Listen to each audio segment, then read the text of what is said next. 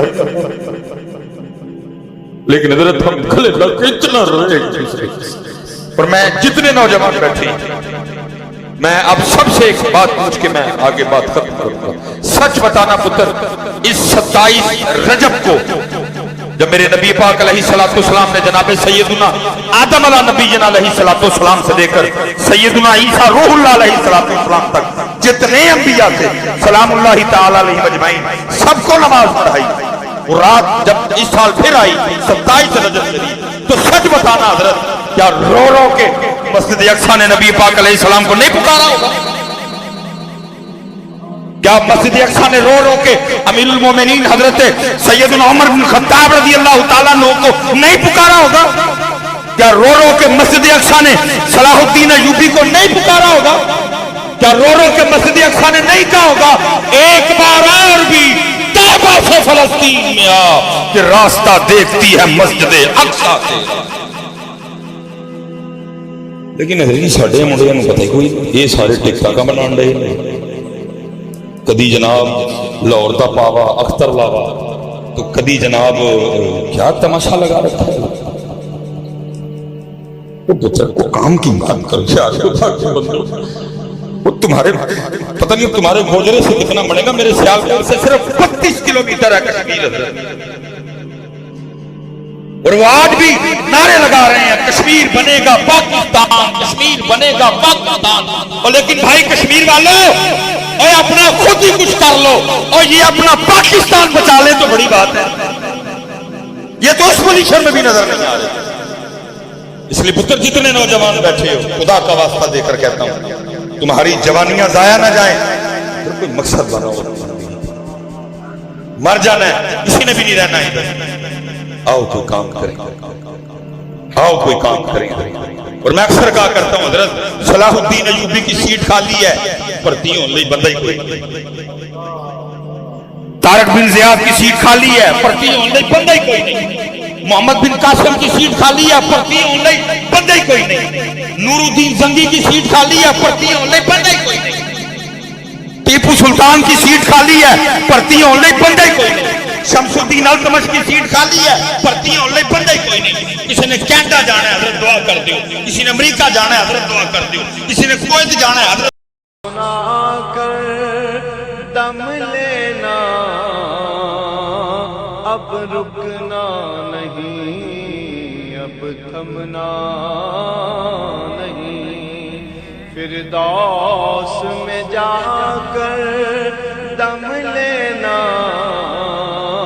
آفاق کے ہر ہر گوشے میں قرآن سنا کر دم لینا اب رکنا نہیں اب تھمنا